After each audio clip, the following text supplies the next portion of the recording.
accent, please shift. You had that.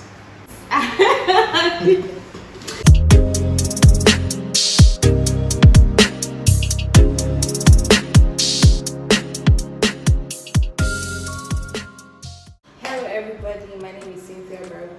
Welcome to my channel. If you're new here, please don't make your last by subscribing. If you're a returning subscriber, welcome back. So I have a guest here, my very good friend, barrister. Let me. I have to put that barrister. If not, you cut off my neck. Barrister Kelechi Chris. So on today's video, we are going to talk about what it is like dating a very religious person when you are not. So Kelechi, should I start or should you start? Should you open the floor? Is your channel. So channel. First of all, Casey, what is a religious person? Well, from the word religion, you can say a religious person is someone that is devoted to a particular religion. Yeah. So it might be Christianity, it might be Islam, as might be traditional or whatever. Now we know what a religious person is. In my own point of view, I feel like it's not really be fun for me dating a religious person. Why? I feel like there will be restrictions, things I enjoy doing. I'll end up not doing them because of his own. I want to respect his own values and principles and whatnot. Things like me, I love going out. Because of I'm dating a religious person, that might stop. My going out to be limited, and also maybe if I enjoy making up, I enjoy fixing my nails, he might stop it. So I feel like the relationship will be very boring. So I rather stick with my kind of person. So, who says religious people don't go out? Well, yeah, they go out, but you know that a lot of them, they hardly go out. They rather be in their house. True of us. Anyway, well, in relationships, relationship is between two people. The dating is between two people. Okay. So, is understanding. If you understand the standard your partner rolls with, and he or she understands your own standard, it will flow. To me, I don't really think it matters whether the person is religious or not religious, or not so religious. For me, it actually matters. Because well, it's actually sorry for cutting you short, but it will actually be nice if it doesn't matter. Maybe if you should if you're dating a person that doesn't really care about, that loves you for who you are and doesn't really want to change you, that one is perfect. But there are people that are overly religious that they want you to stop a lot of things. You know what I'm talking about now? Okay, let me just come in a bit. Everything that has an advantage has a disadvantage. So I think it's better for us to just streamline this thing in the pros and the cons. So the pros and cons of dating a religious person. So I think if we get it that way, what are the good things? What are the sweet things about dating a religious person? Then what are the bans about dating a religious person? So maybe the flaw is yours to talk about, because I believe you are not really comfortable dating a religious person. So what do you think will make you comfortable? It's not as if I'm not, I love people, men of God, but don't get me wrong. If you're a pastor watching this, I'm not hating on you. It's actually good to be religious to a certain point. Of course, we all want Amen. Most women love God-fearing men, quite alright. But I feel like there is a limit to everything. I've already mentioned the flaws. Okay, if you're dating an overly religious person, the flaws are much. Okay. You'll be you'll be watching. Let me just say, for example, now I'm dating a pastor. As a pastor's wife, guess what? Those things I used to do, I'll stop them.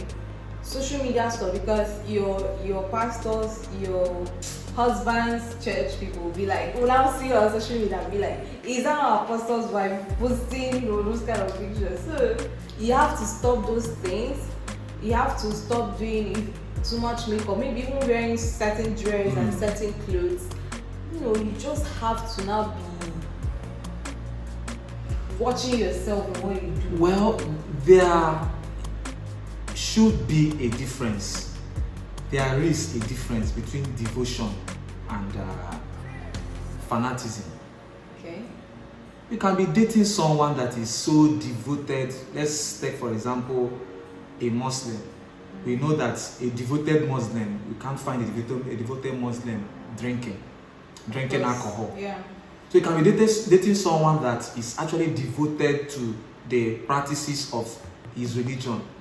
You wouldn't expect the person to be taking alcohol with you if you want to take alcohol. So that is why the understanding comes in. You can take it out, you can have another drink, you can decide to have a milkshake, you can decide to have a smoothie while you take your alcohol. It doesn't really matter, it's just that understanding. Then it is the flaws now comes to play when the devotion turns to fanaticism. Nobody likes a toxic relationship. So I believe if we differentiate devotion and fanaticism, we'll discover that it's just understanding. Two people in a relationship that understand themselves and they flow. Yeah, let me ask you this. Yes. From a guy's point of view. Okay, is it comfortable? Will you find it comfortable if your girlfriend takes everything about your relationship to the pastor? Says the pastor is doing this, pastor doing that. What's your own view on those, girls and pastors' relationship? Will you actually want your girlfriend to take your relationship troubles or whatever to a pastor? That kind of situation. Having a relationship with the pastor and all those things. This is the fastest way to soil a relationship. Involving a third party. Yeah. And not just involving a third party, involving a pastor. Do you know that so many people, especially ladies, they'll tell their pastor or their mentor everything about their relationship? It is so wrong. It is so wrong. I think that's one of the major flaws of maybe, let's say, dating a religious person, an overtly religious person. It is so wrong. There are certain things or certain issues that can be handled without involving a third party, without involving a pastor. So I wouldn't want to say much about this, but if you are out there and you involve your pastor in your relationship because you feel he's your mentor, you involve someone that is so religious, you feel is your counselor, it is wrong. You are on a fast track to ending your relationship or to soiling your relationship. It is very, very wrong. I know I'm sounding like a pastor now, but it's wrong. As your pastor, I'm telling you that is wrong. Don't involve a third party in your relationship. By the way, yes. Kelechi is a devout Christian, but he's not a fanatic. So that's yes, why I'm not a fanatic. He's not a fanatic at all, but Thank he's a devout Christian. So that was why I picked this topic to hear from his own, point of view, how he feels about Aren't we all devout Christians? Aren't we all? Well, we pray. We pray. We say hallelujah when we get to church. That. There are levels to all these things. Everybody has their different ways of communicating with God. So I'm not really that kind of person that will read someone's spirituality or read someone being devout.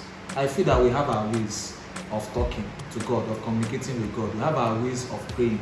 There are some people that before they pray and are comfortable in their prayer, they must shout and scream, they must sweat.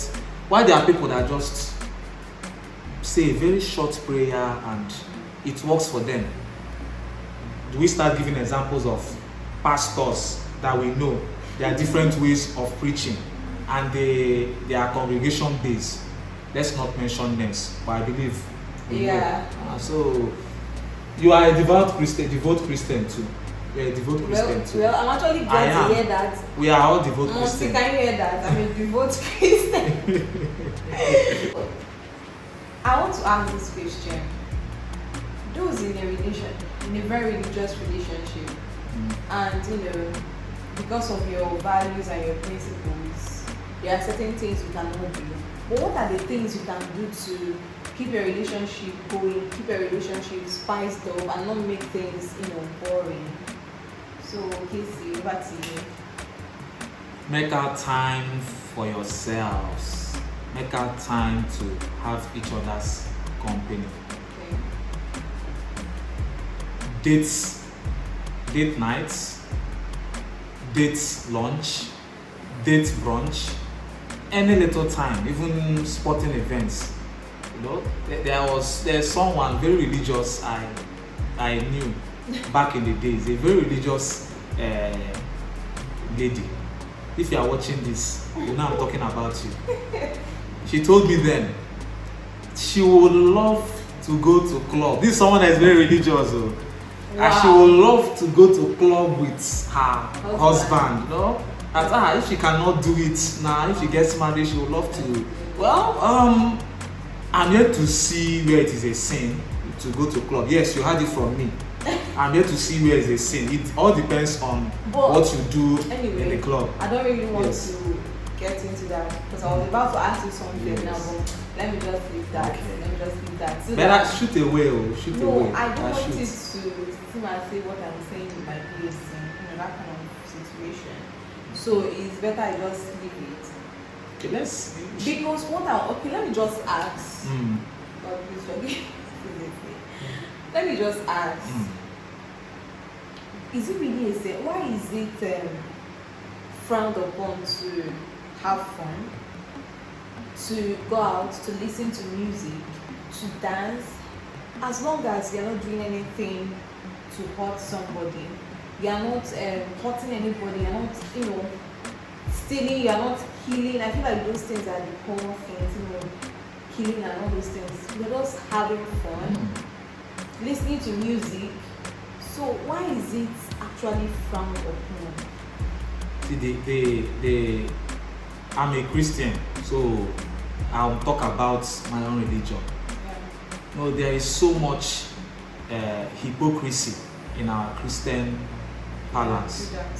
So much hypocrisy. I remember when I was so devoted. I've always been devoted. I'm still devoted. But in my undergraduate days, I was devoted to a particular group, particular fellowship.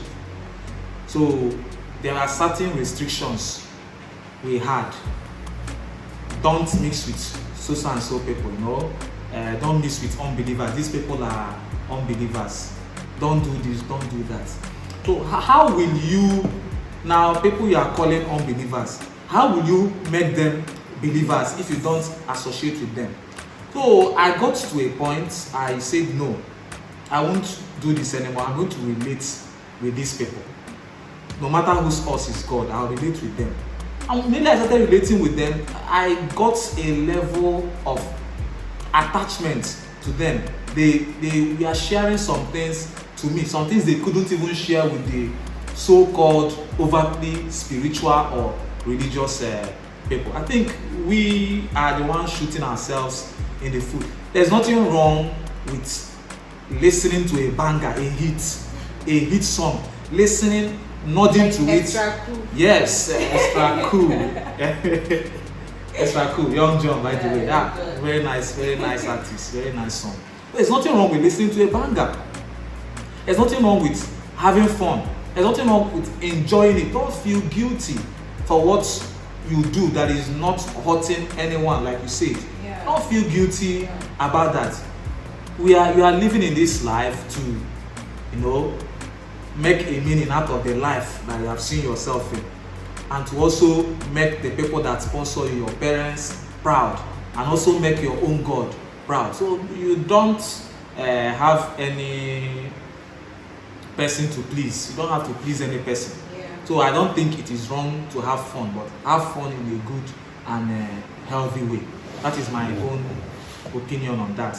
You know, in relationships, there are things that are very important in relationships that if those things are not there, relationship will not work. But I'll be talking about those things from a girl's perspective, and you'll be talking about those things from a guy's perspective. So, from my own perspective, the 4 important things that you should have in a relationship are trust and commitment. That one is very important. If there is no trust in a relationship, while even in the relationship, there should be trust. The second one should be, I know this one will be controversial to some people. Money, finances is important. Someone that is financially stable is very love is sweet, so when money enters, love is sweeter. I'm telling you, like, leave all those things that people say that they can do it. Nah, I'm not saying that the man must be very, very rich. You should not misquote me. Being financially comfortable is very, very important, please. So the third one should be communication. Communication is very important. If you guys don't communicate, the relationship will not work. That's how you watch your relationship for, because of what miscommunication and lack of communication. The final one should be compatibility. Yeah, that one is very important in every aspect of your relationship. It's good that if you guys have a lot of things in common, you can enjoy doing together. Because if people are so different and you have no interest in common, what will you even be talking about? So that compatibility is very important. So over to you, Casey. Okay, I think from most guys' perspective, one of the pivotal things to consider in a relationship is loyalty. Guys love loyalty. Why is that? Sorry. Why is that guys expect loyalty a lot, but they don't have loyalty? Well, they expect it from women, but they are very disloyal. Well, the recent studies, which I don't have any copyrights to, actually shows that you are wrong. That the disloyalty now is more on the side of we are about to start it's more on the side of women. So go and Google it. It's more on the side of women. So nobody should throw any stray bullets on a guy, on a man. Wrong. You know that generally men are disloyal. Okay, that's not what we are talking about. Let's not talk about that. We'll argue this. We'll argue this anytime the lawyer off the camera. We'll argue this one off the camera. No, we have to argue it now. No. Why do you think that women are more disloyal than men? Which studies? Men are loyal. There are no studies women are loyal. That is that fine? Men are loyal. Women are loyal. Let's move on. Good. So loyalty is very, very important. A woman loves a loyal man. A man loves a loyal woman. So no need to overemphasize that. Secondly, respect. If two people in a relationship they need to have that important value of respect. Respect one another. Once you respect each other, the love will naturally flow. So once there is mutual respect, the relationship will be strong, like an unbreakable cord. Then understanding. A relationship thrives well when both parties understand themselves. I think that is also similar to the compatibility you talked about. Yeah. Also, when there is no understanding, there can't be any compatibility. Then the one that can never be overemphasized, that 4-letter word. Love. Very, very important. Why need to add money though? You have added money. Okay. I've added money. Most times from the guy's perspective, most times it's not really important. True. So I think this 4, as my own opinion. If you have other opinions, I think they can give us you guys comment down below. Yes. Comment down below. So let's move on to something else. I'd like to find out. You know, guys have their spec. I know that individually, people are different with their different taste and But there is this kind of, will I say, when it comes to guys, they have this kind of a particular things in common that guys love about women. And I also say from a woman's perspective, I hope I'm actually correct, but I feel like most women love these particular things. So I will start. You cannot deny that every woman likes a tall guy. Yes, every woman likes a tall guy. It's not necessarily. Most women. Most women, kelechi. It's not say every. If you say every, okay. Wrong now. Go wrong. Yes. Most women love tall guys. Another thing most women love about men should be Kudi Owo. 85% of women love men that has money. Wow. If you are saying that's not real, you're lying. God when give us money so that our women can love us. Women love men that have money. And that thing is me from my own point of view. From my own point of view, women love men that are smart. Smart men, people have sense. If you don't have sense, please shift.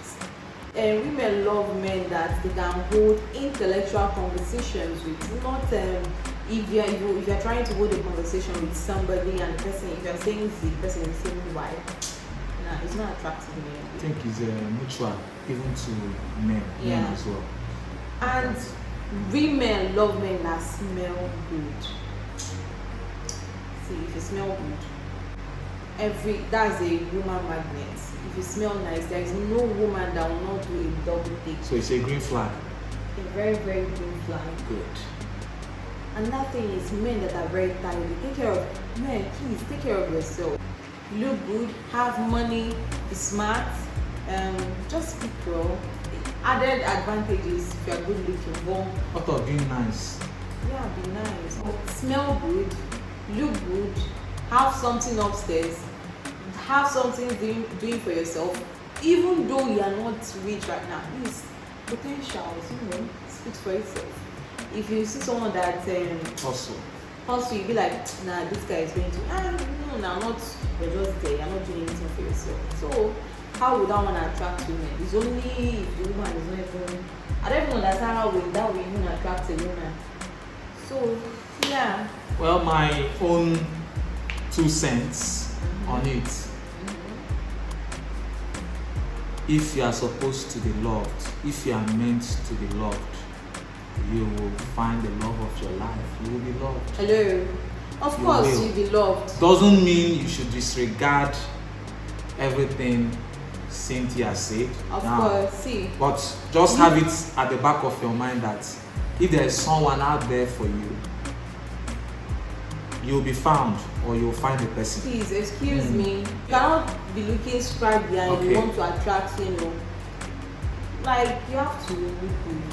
Even if it's not for women, at least for your own self. Don't you want to look good? Yeah. Like, you don't need to dress up for anyone, but on your own, don't you want to look good, smell nice? Because I feel like the way you look can actually boost your self-confidence and your self-esteem. You can walk comfortably in public. You know that if people are staring at you, you know that they are complimenting you and not in a negative way, in a positive way. True that. So please, you guys should look good. Over to you. Most guys like a woman that is classy. Okay. Like a woman that is classy. But I've seen, sorry to cut in, but I've seen men that love the ras kind of girls. True, I'm getting to that. Okay. But it's not all men that love the ras kind of girls. They might like the ras kind of girls for a girlfriend, for having fun, for not to wife her. To take home to mama. Exactly. So most men like a woman that is classy. And not just classy, also have a touch of modesty. Most guys like they are. Like this, you see your woman, you'll be proud to tell someone, this is my woman. Most guys that are. So take care of yourselves. Well, I give it to most of the ladies. I'm surprised you've not said the basic things that men love about women. But continue. Women love about women, or No, men love about women. I'm actually avoiding that. I don't No, want to talk about that. Please, viewers, put those ones in the comment section. You will not hear from me. Say now. You will not hear from what me. What are those basic things that men love about? You man, say it. Well, most men like Coke bottle with the body. Yeah, Coke bottle with the body. If you know what I mean. No, say that. say it. Well, they know what Coke bottle with the body means. Most men love the big ass and big butt. Period. Why not just say it? Coke bottle with the body. They will understand. You know what Coke bottle with the body means. Good. It's don't be looking dirty. Yeah. Take care of yourself. Even when I won't say that. I think I will do a video like that. How to look chic and classy in your 20s. You're expecting a video on that. So I think we are done for today. Hope you guys enjoyed the video. I hope you guys had fun like how we did. Yeah, we had fun. So thanks for watching. See you guys on my next video. Bye bye.